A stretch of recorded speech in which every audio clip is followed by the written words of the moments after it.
Good evening, friends, colleagues, ladies and gentlemen, and friends online. I briefly introduce myself. I'm Ben Fong. I studied medicine at Sydney University many years ago, and I got uh, postgraduate qualifications in public health, management, family medicine, and so on. Uh, I always tell young people and my students not to follow my track because I have changed so many jobs. And this is the longest I've done in my life. Previously, 4 years would be a long job for me. Now, tonight, I'd like to share with friends that how to the setting up of hospitals. And I'm very privileged to have the opportunity to set up two in my life. So this is not common, and also not easy. And I would like to use this topic to introduce the Master of Health Services Management course to you all. Now, stop me anytime if you would like to ask any questions, okay? Now, there are three main tasks I like to share tonight. Are we ready for the new challenges? Now, when I commissioned the first hospital in Hong Kong, I was a very young chap. Not enough experience even in clinical medicine, let alone management. And I make a daring move. But in fact, looking back, for anybody, setting a hospital is really a challenge.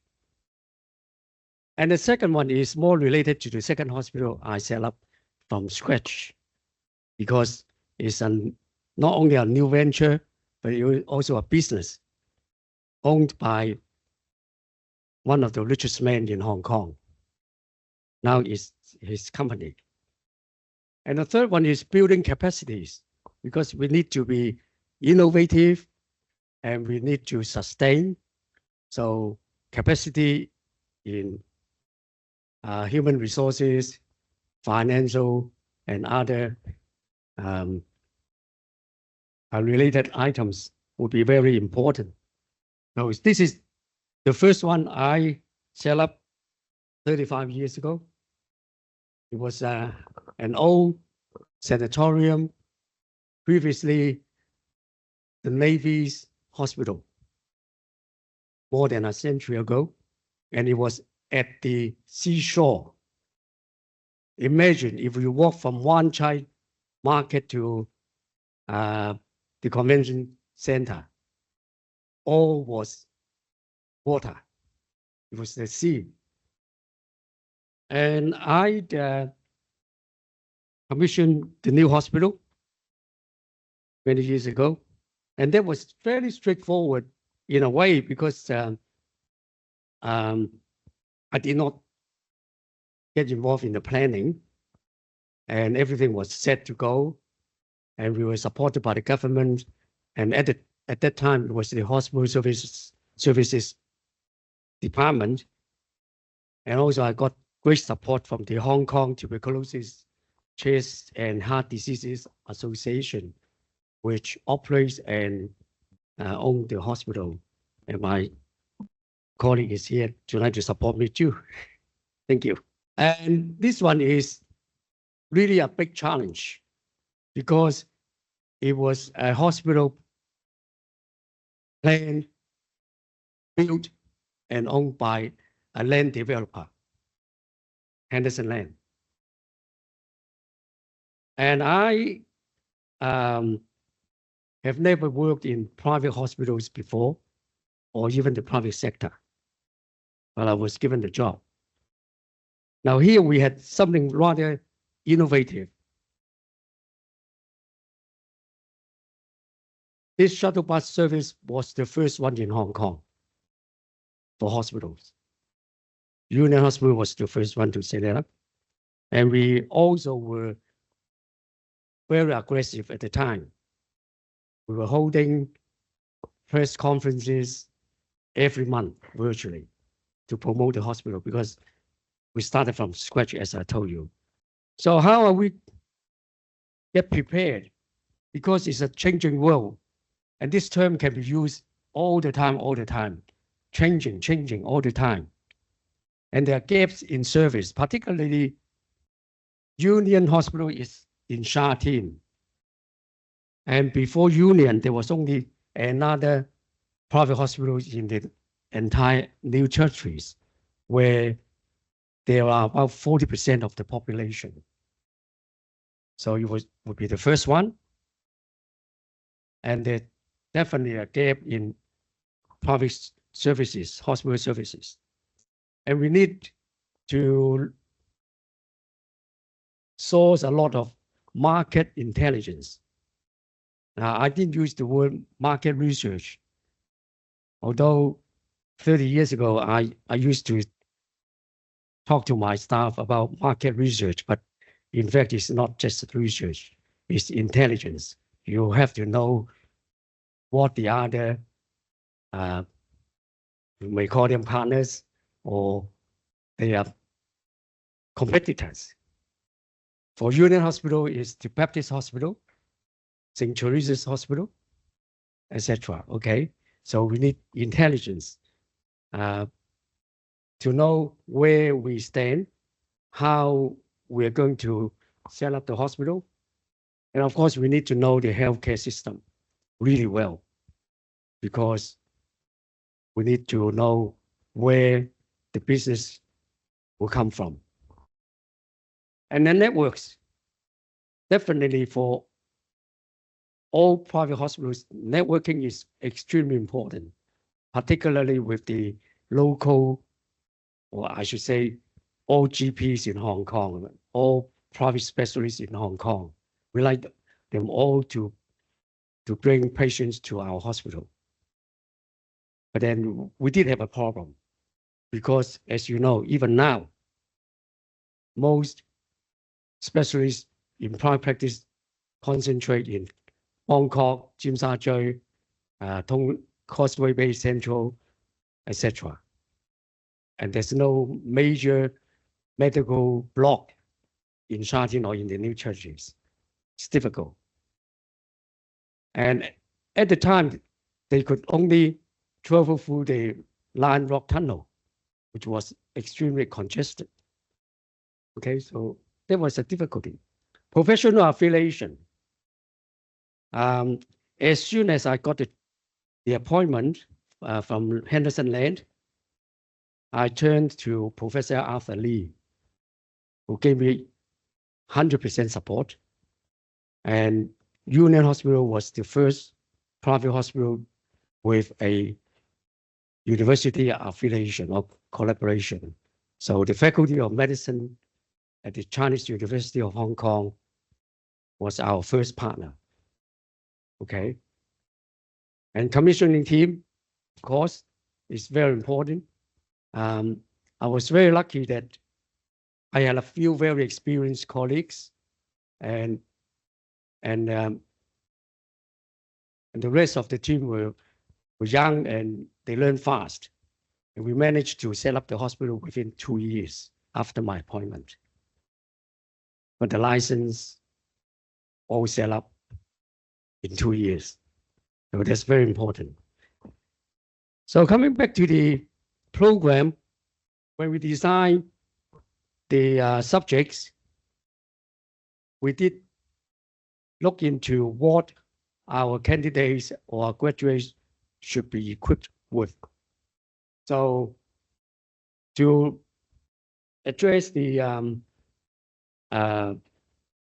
challenges, we designed these subjects: healthcare facility and operations management, project and human resources management, and advanced leadership and strategic management in healthcare as the compulsory subjects. And the epidemiology and community health is an elective subject. So to set up a new business, we need to think beyond what we know, which means that we need imagination, and we need to be, what's the word? Taking a big step forward. Partly because we want to build a hospital which is unlike or very different from the existing hospitals. And at the time, Henderson Land was operating 2 hotels. So my first suggestion to Mr. Lee was to build a hotel-style hospital. And together with that is patient-centered service and care. All right. So I copied the following information from the Union Hospital website. So 30 years after the hospital was set up, they're still very proud to be the forefront to introduce innovative and unique medical services. It's a hotel-style image. The harmonious decoration, the domed skyline in the medical center, glass wall lift, and they miss out the escalators. In those days, escalators within a hospital complex was something really new. And older free cleansing agents is something I brought in, and I believe that cleansing is good enough. We don't need to use all those smelly agents. And soothing ward environment and revolutionized uniform. Now that's really something. To have a hotel-style hospital, we need hotel-style uniform. So we got away from the tradition.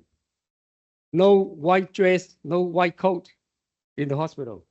Although later on, my successor brought in white coats for doctors, but during my time, not even doctors were wearing white coat. And we got the blessing from Mr. Lee and the senior management from Henderson Land to bring in such a daring, revolutionized uniform.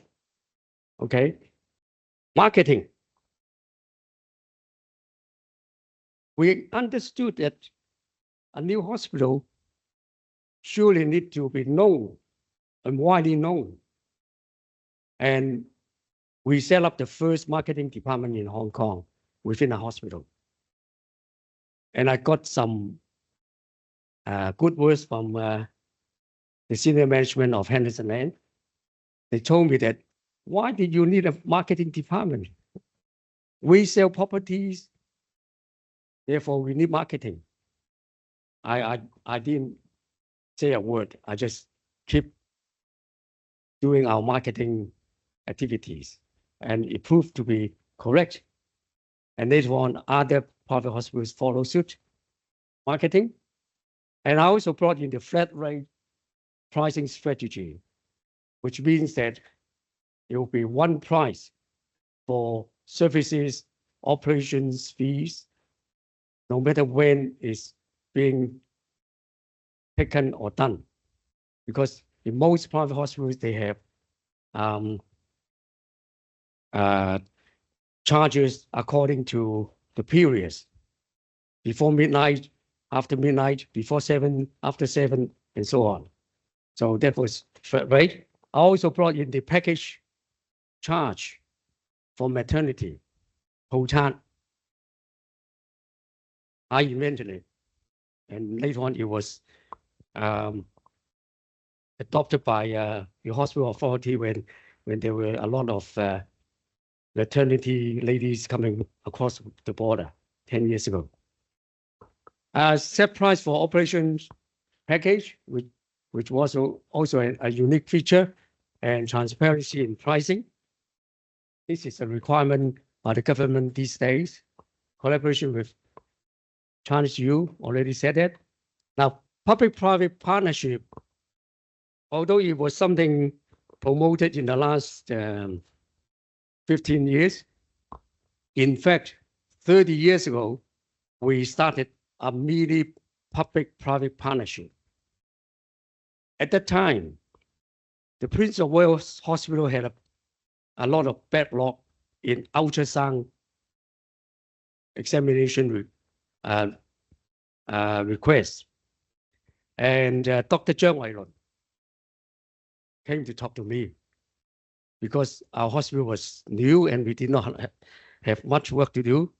And he said, would you consider taking some public patients? And then we went through the formal procedure, tendering, and so on. And we received public patients to have ultrasound examination at Union Hospital.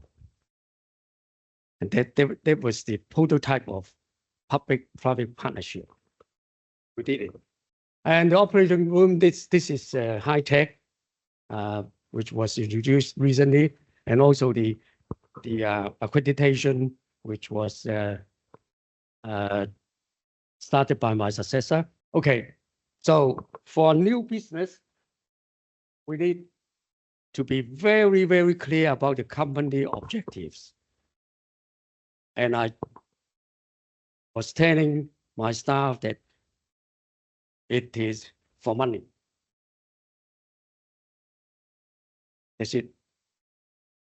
Without a good income, we cannot survive, let alone sustain. Okay? So I make it very clear that we are money-oriented, but it's a professional and a healthcare service. We're dealing with life, we're dealing with people's health. We cannot overdo. Still, the professional ethics, professional standard come first. But then we need to make money. Okay? There's no conflict. No conflict. And I was joking to Mr. Lee, I said, we like to earn happy money, 賺開心錢. And that's why we introduce and promote maternity packages at the very, very beginning. Okay? So company objectives, very clear. So every new staff will have to know and understand what we are doing, what they are expected to do. Organization culture. I was glad that I started the service and kind-oriented culture 30 years ago. It is still being highly praised, even in the mainland, across the border. They knew that Union Hospital have the best service among all private hospitals in Hong Kong. So the culture is very, very important. Uniforms, I already said that. Charges, I already mentioned. Client groups. Now, we also have to be clear who are our target customers. Because it is not a public service, not subsidized hospital, we have no obligation to look after everybody.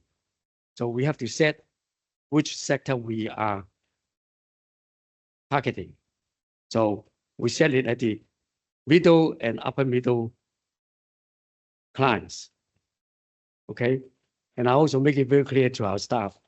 Don't feel bad that if people say that you are too expensive. They can go to some other choices. Hong Kong is a free city and they can choose whichever they want. But we have to be very clear and also the financial feasibility. This is very difficult. For the first few years, we expect the book to be fantastically and drastically, tragically in red. But with our aggressive marketing and our services, we managed to break even in 2 years after the hospital was opened.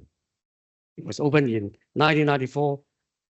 By the end of 1996, we broke even. Okay, it's not easy. I don't think I can do it again. And that set a very good foundation for the future sustainability in terms of financial turnover. Okay, so with that, we have subjects to take care of what we need to equip our candidates. So marketing and management for entrepreneurs, healthcare economics. I'd like to say a few words about health. It will be changed to health economics, which is a more commonly used term.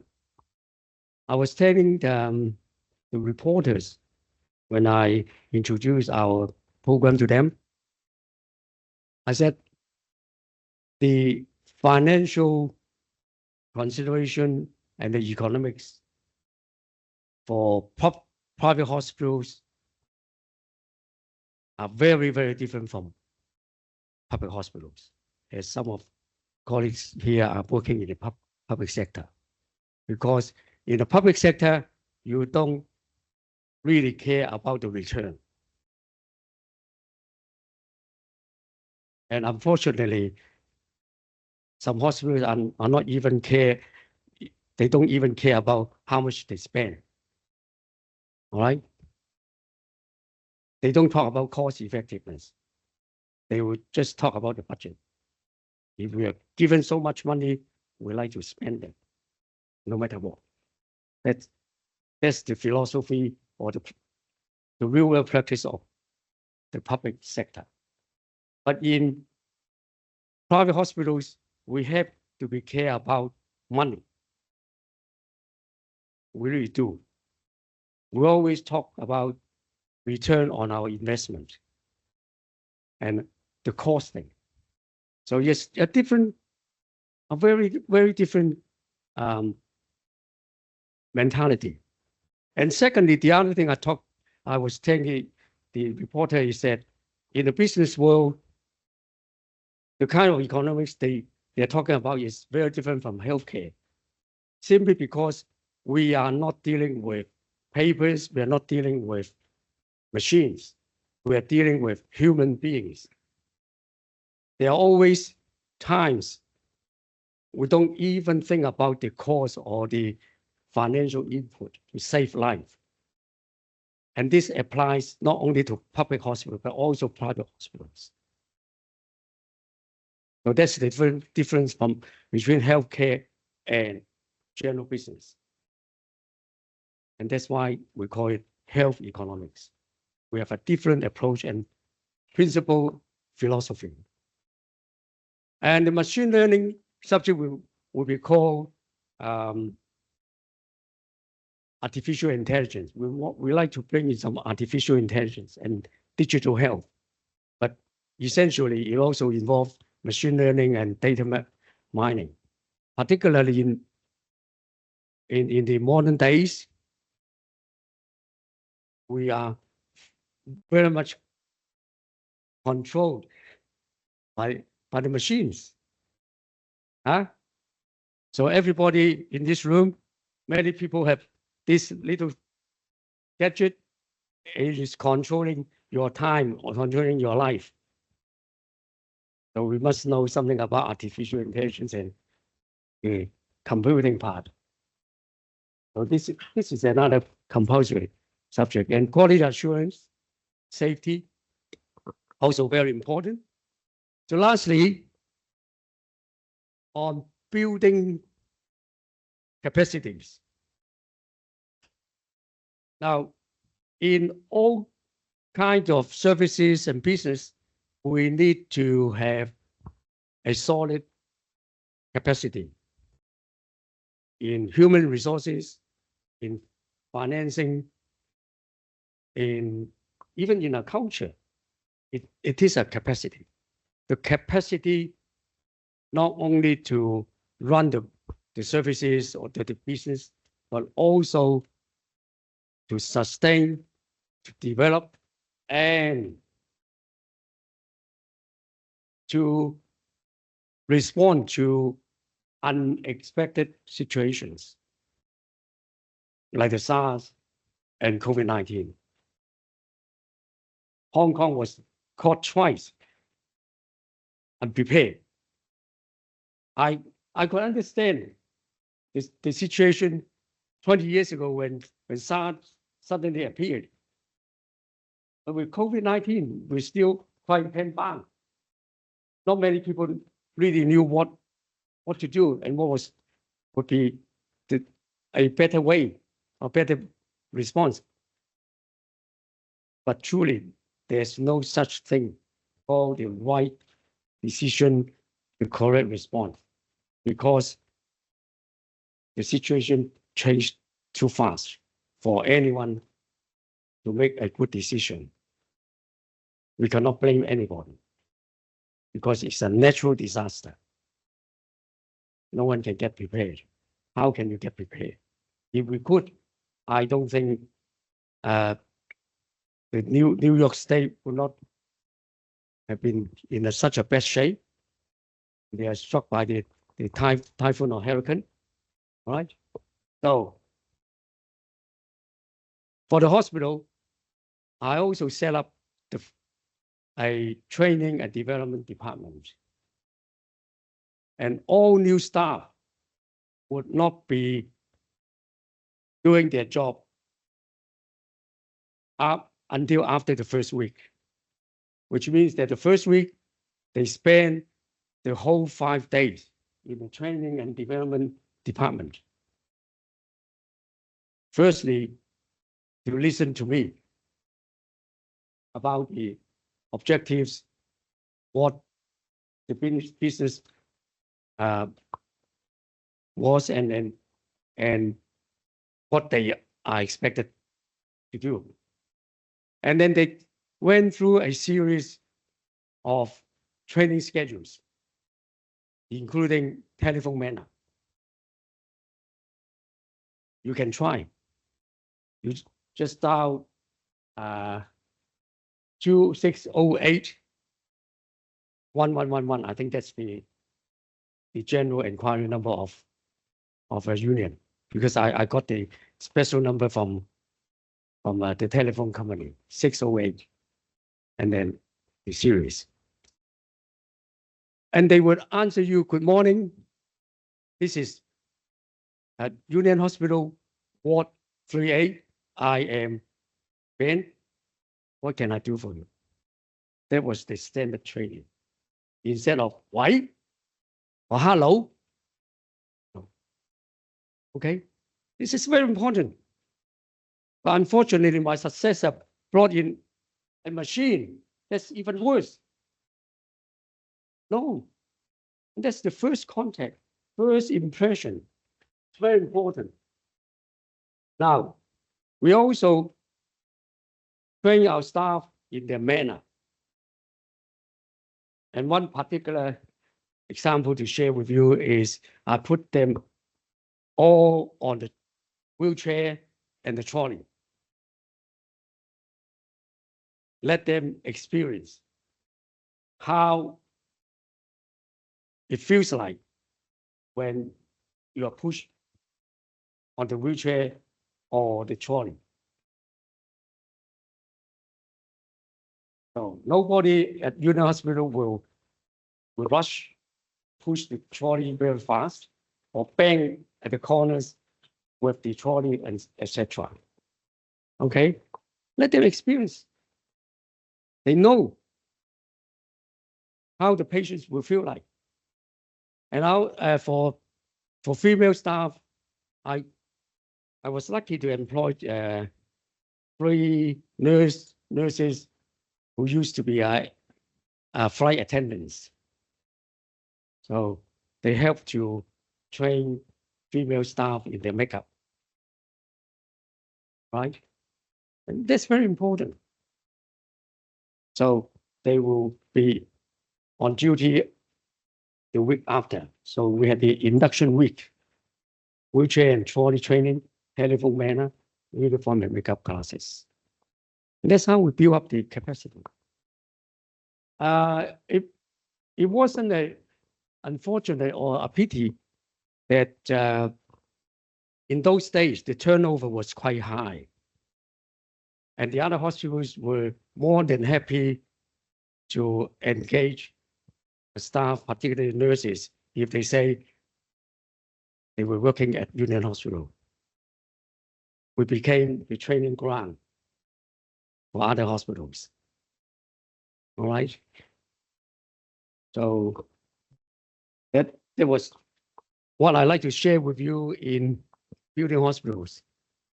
Now, looking back, it appeared to be quite easy, but it was extremely difficult because what I presented, I would say more than half of them were not common 30 years ago, were not widely accepted even by my own staff, because they said, I'm a nurse, I'm a doctor, I'm a physiotherapist, I'm not a hotel staff.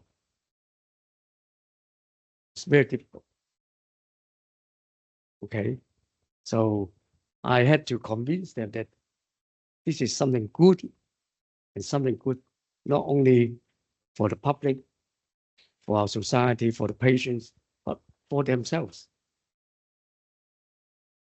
I also told my staff that they should not yell, even when they are not yelling at other people. They should turn down their voice. You know why? It's very scientific. I told them that if you speak softly, it needs less energy. If you yell, you use more energy, and then you make the other party unhappy. It's very true. So I don't think you would come across staff at Union Hospital who speak very loudly at you or yell at anybody. It's become a culture. All right. And also, something I'd like to share with you. In those days, colleagues in the other hospitals and outside said, Union Hospital got all the pretty ladies and pretty nurses. 請晒啲靚女. In fact, it's not true. For the first batch of staff of about 100, the first 100 staff, I make it a point that I would sit in every interview session. I was not choosing 靚女. I pick up people who are pleasant. It's very different. When someone is pleasant, they have a smile, they don't look angry, they don't look unhappy, and so on. That's what I want. I even chose the frontline worker who clean up the floors. I want them to be pleasant staff, and that's very important. Okay, so to go with that, I was saying we need to uphold a very high professional and ethical standard. So we had the laws and ethics in healthcare. We have the crisis and disaster management to prepare for any unexpected crisis or unusual situation. Of course, ESG, we have an expert here tonight. ESG is not being adopted in healthcare as we would want it to be. It's widely adopted in the business world, but not yet in the healthcare. Okay? At least it's not common. So we like our candidates to learn about ESG in healthcare, preventive care and health promotion, which is very conventional. And we also have selected 2 subjects from our other master's program in engineering, the indoor environment quality and advanced intelligent buildings. And the last subject echoes the hospital authorities' present plan. They're promoting smart hospital. So it would help to be prepared in that. So that's all I like to talk this evening.